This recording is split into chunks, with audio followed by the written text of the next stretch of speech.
I was standing in my kitchen when my phone buzzed. The oven was still on. I had just pulled the lasagna out. It was still steaming.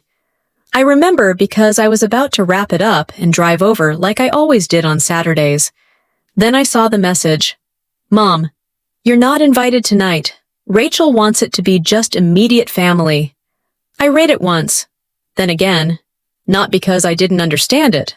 The words were simple, clear, almost polite. But there's something about seeing you're not invited from your own kid that doesn't land right the first time. I stood there for a second, still holding the towel in my hand. The kitchen smelled like garlic and tomato sauce, the kind of smell that usually means people are about to sit down together. That night, it just meant I had nowhere to go. I didn't text back. I didn't call. I just turned the oven off and left the dish on the counter. I figured if I kept moving, I wouldn't have to think about it too much. That didn't work, because the problem wasn't the message. The problem was how familiar it felt. It's funny how your brain works when something finally clicks. You don't just think about what just happened. You start pulling in everything that didn't make sense before. Like the last few months. The canceled plans that never really got rescheduled. The "we'll let you know" text that never turned into anything.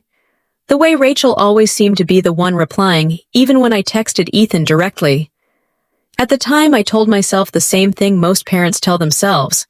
They're busy. They've got their own life. Don't take it personally. And I believed that. I really did.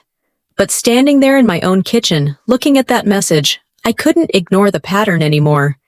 It wasn't just that I wasn't invited. It was that I hadn't really been included for a while. I walked over to the table and sat down.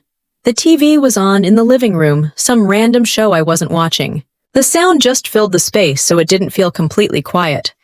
I picked up my phone again. Read the message a third time. Immediate family. That part stuck. Because I knew what it meant. It didn't mean space was limited. It didn't mean it was a small dinner. It meant very clearly that I wasn't in that category anymore. And that's a strange thing to realize at 60 years old.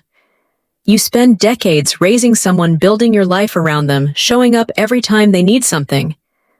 Then one day, you're no longer considered immediate. No conversation, no explanation. Just a shift. I leaned back in the chair and stared at the kitchen for a while.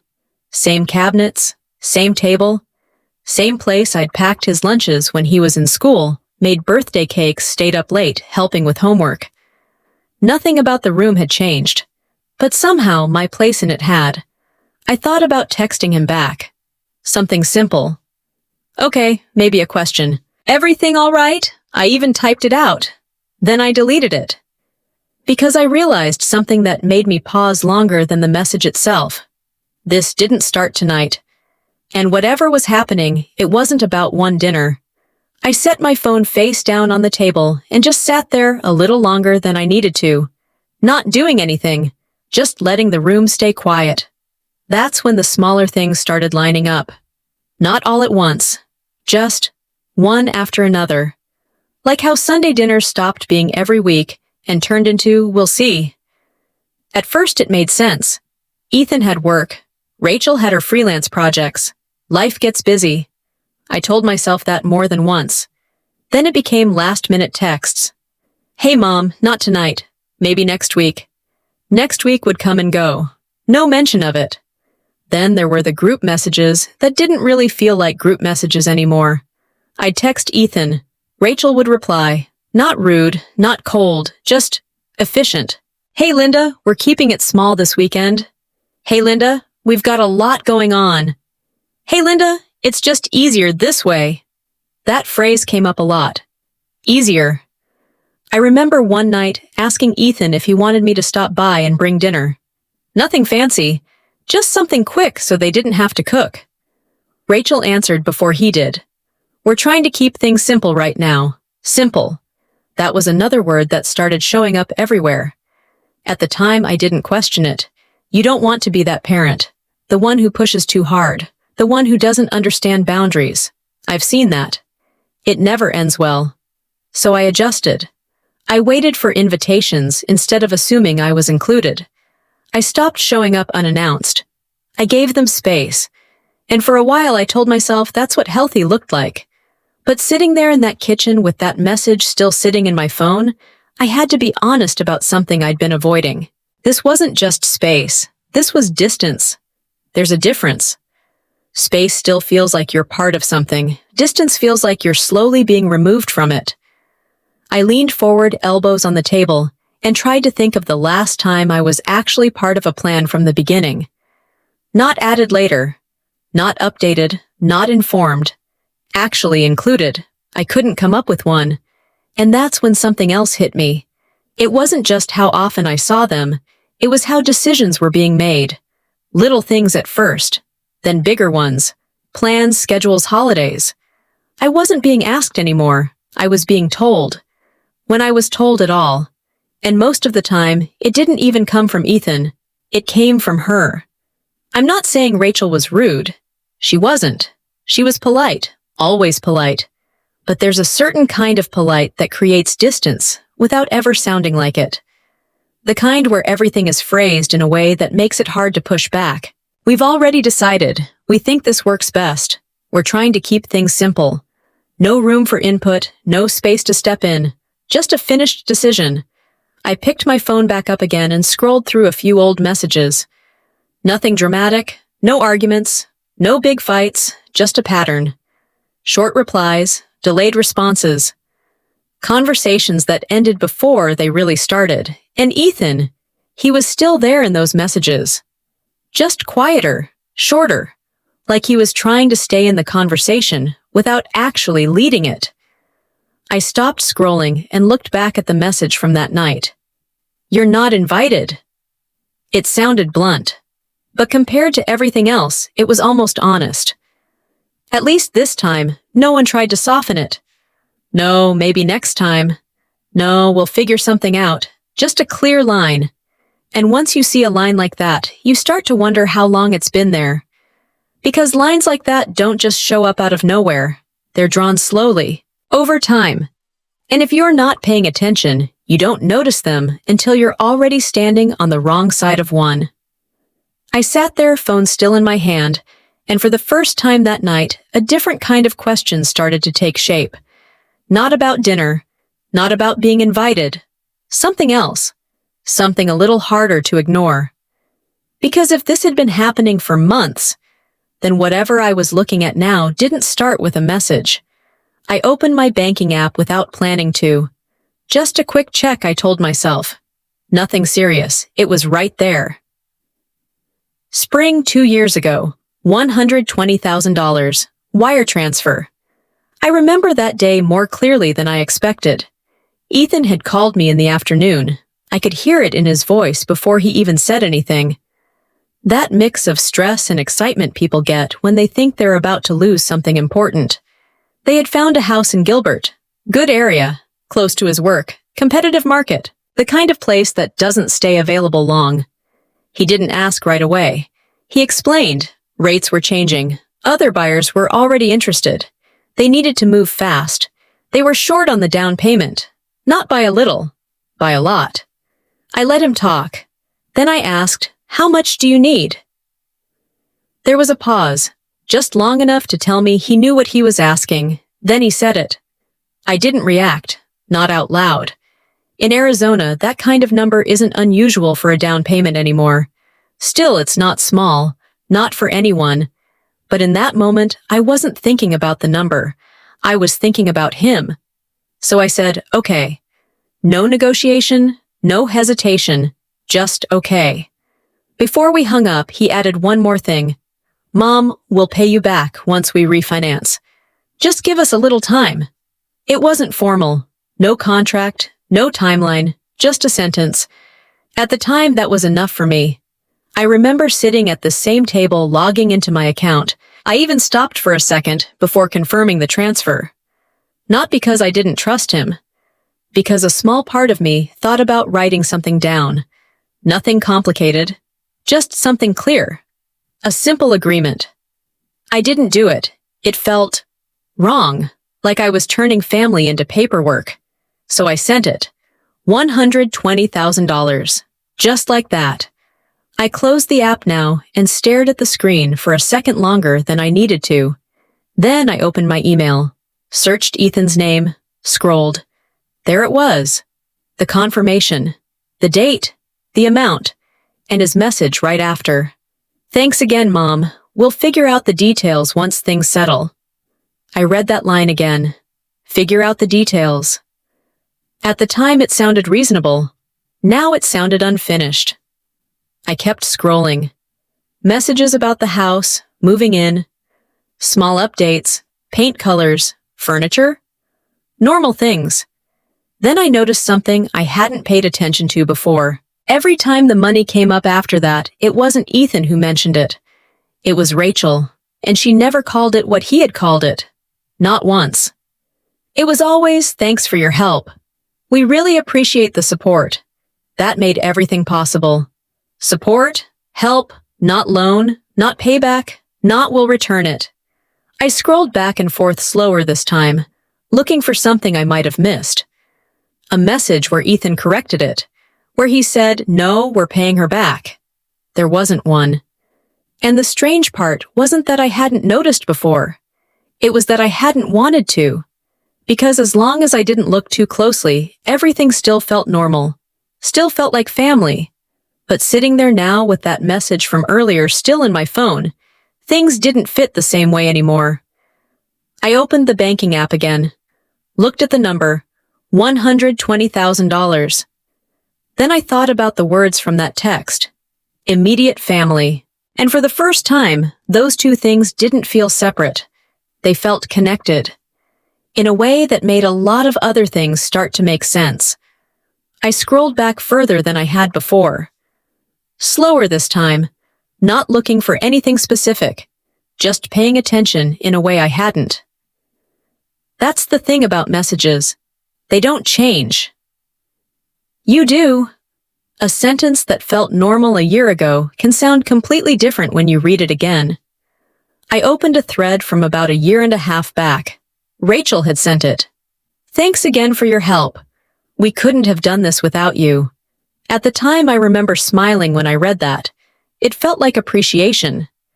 Now it sounded final. Like something you say after a favor is completed, not something you say when there's still an understanding attached to it. I kept going. Another message, a few weeks later. "We're getting everything settled. It's been a lot, but your support really made it possible." Support again. Same word. Different day. Same meaning. I tried to remember if Ethan had ever used that word himself. Not once. He had said, "pay you back." Just that one time. After that, it was always her language, her tone, her framing.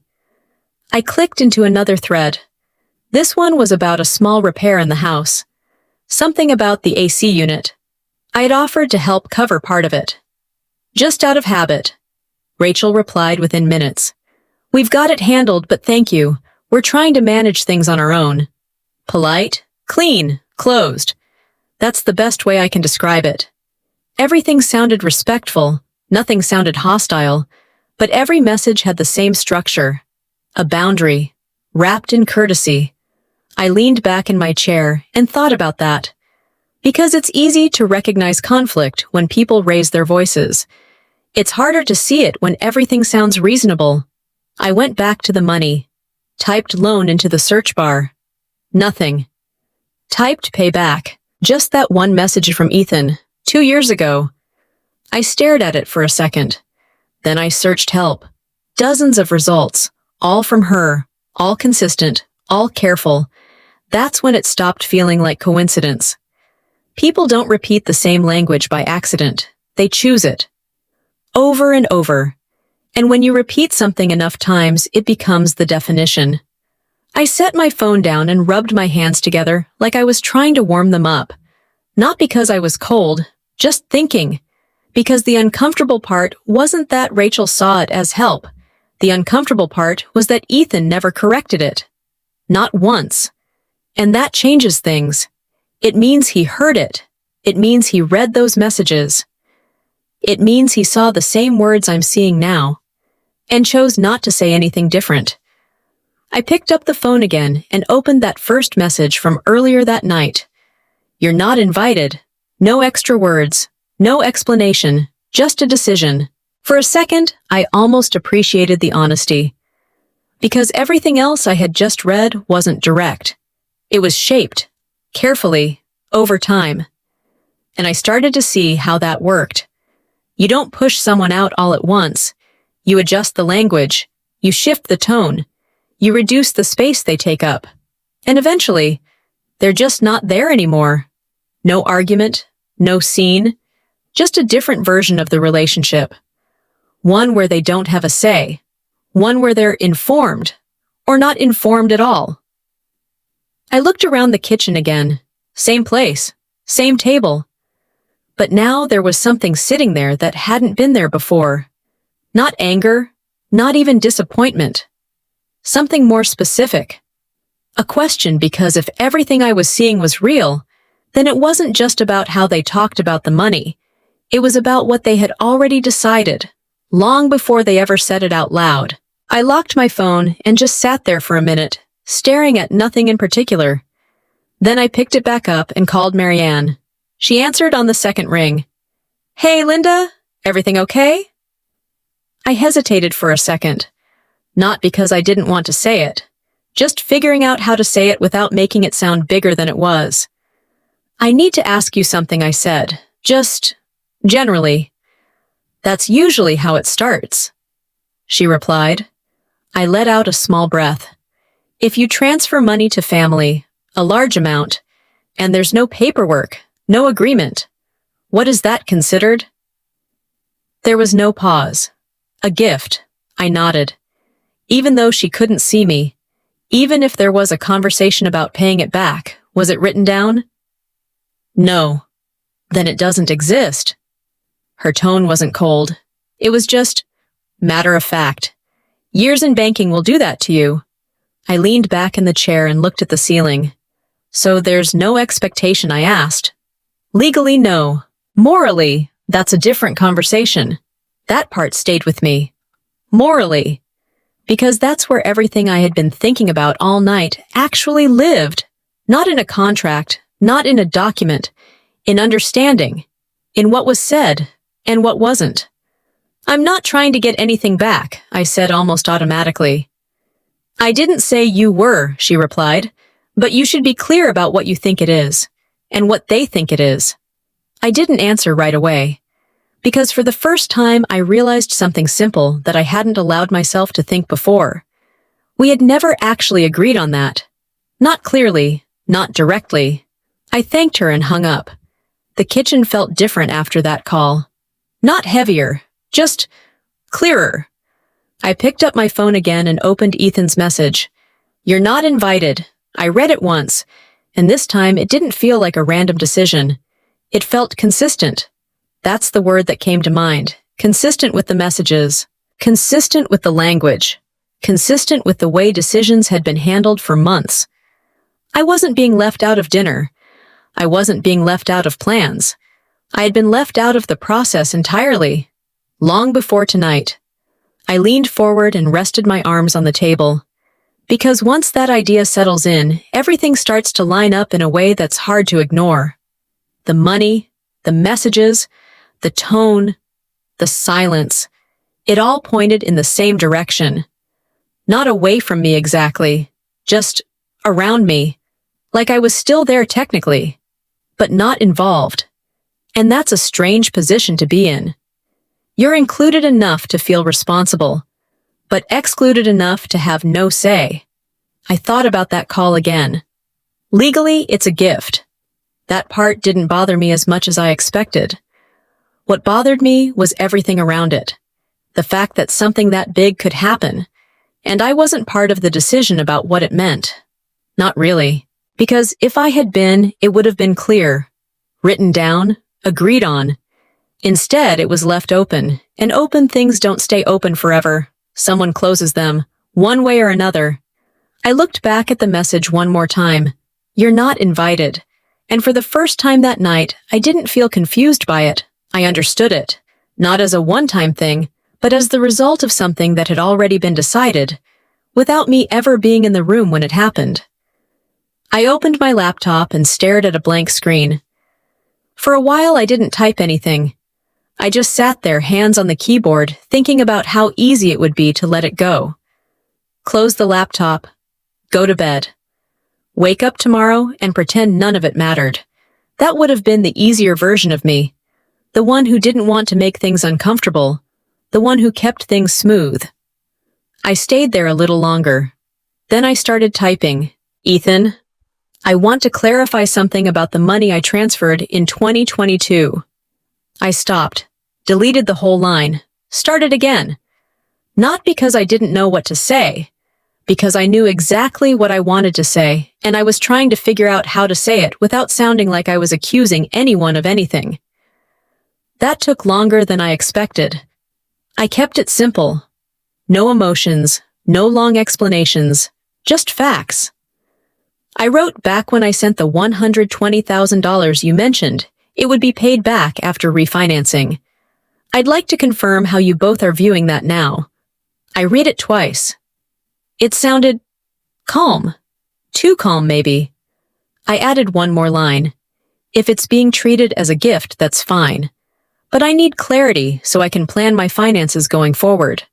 That part mattered, because this wasn't just about what happened 2 years ago. It was about what happens next. I sat back and looked at the screen. That was it. No blame, no pressure. Just a question. A very clear one. I hovered over the send button. Didn't click it. Instead, I stood up and grabbed my keys. For a second, I thought about driving over there. Just showing up, sitting down, talking face to face like people used to do before everything turned into short messages and delayed replies. I even made it to the front door. Then I stopped, because I already knew how that would go. It wouldn't be a conversation. It would be softened, redirected, turned into something easier to respond to. And I didn't want easier. I wanted clear. So I walked back to the table, sat down, and looked at the screen again. My finger hovered for a second longer. Then I clicked send. The email went through instantly. No dramatic moment. No sound, just gone. I stared at the screen like something else was supposed to happen. Nothing did. I closed the laptop and leaned back in my chair. The room felt quiet again. Same kitchen, same table. But something had shifted. Not outside. Inside. Because for the first time that day, I wasn't reacting. I had made a decision. A small one, maybe. But a real one. I picked up my phone and set it down again without unlocking it. I didn't need to check if he had responded. Not yet. Because whatever came back wasn't something I could control. But what I had just done, that was. And it was enough to make me realize something I hadn't fully admitted to myself before.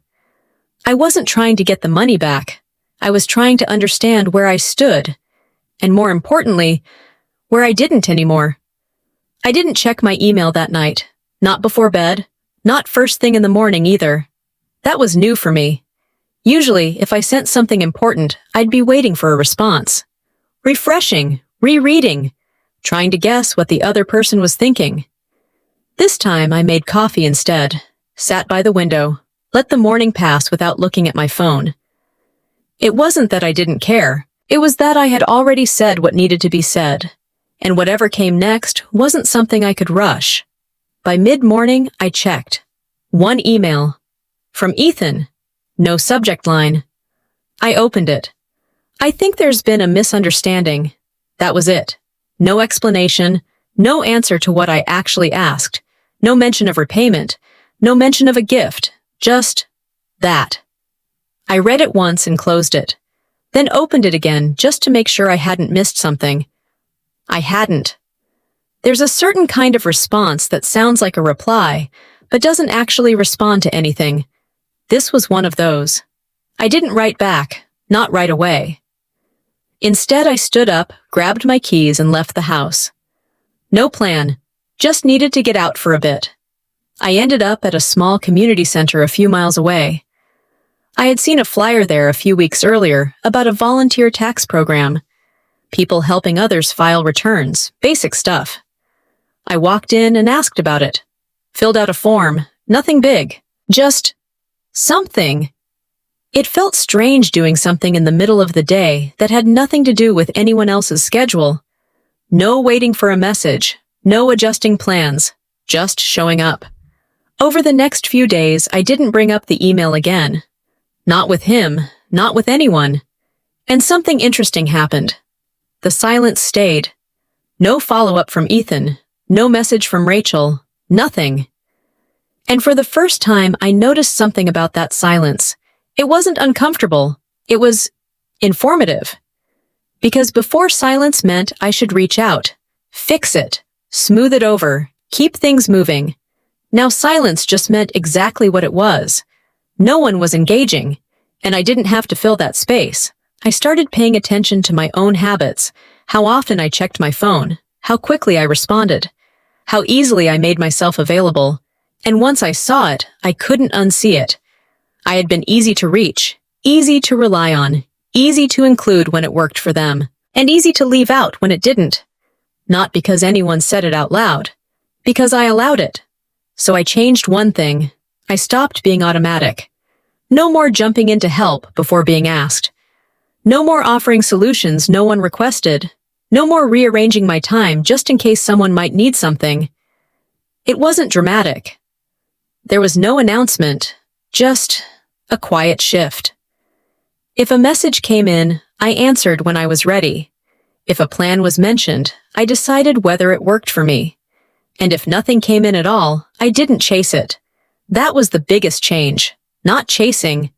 A few days later, another message from Ethan. Hey, Mom. How have you been? Simple. Neutral. Like nothing had happened. I looked at it for a second, then typed back. I've been good. That was it. No extra questions, no opening for more. Just an answer. And for the first time in a long time, that felt balanced. Not distant, not cold, just equal. I put my phone down and went back to what I was doing. And somewhere in that moment, without making a big deal out of it, I realized something had already shifted. I wasn't waiting anymore, and that changes the way everything else feels. I read his message again while standing in the same kitchen. Mom, would you like to come over for dinner this weekend?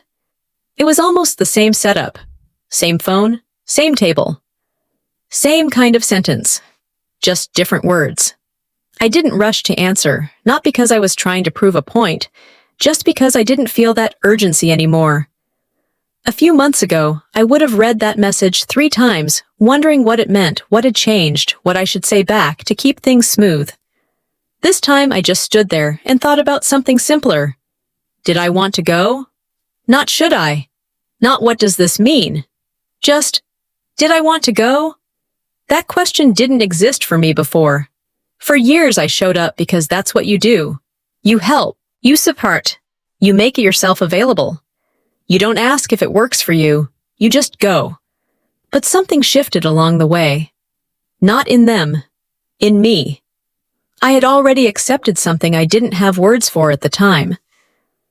You can love your family and still realize you're not part of how they operate anymore. And that's not always loud. It doesn't always come with a fight. Sometimes it shows up in small decisions. Who gets asked, who gets told, and who gets left out.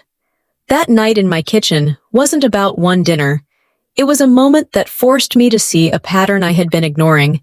And once you see it, you have a choice. You can keep adjusting yourself to fit into something that no longer includes you.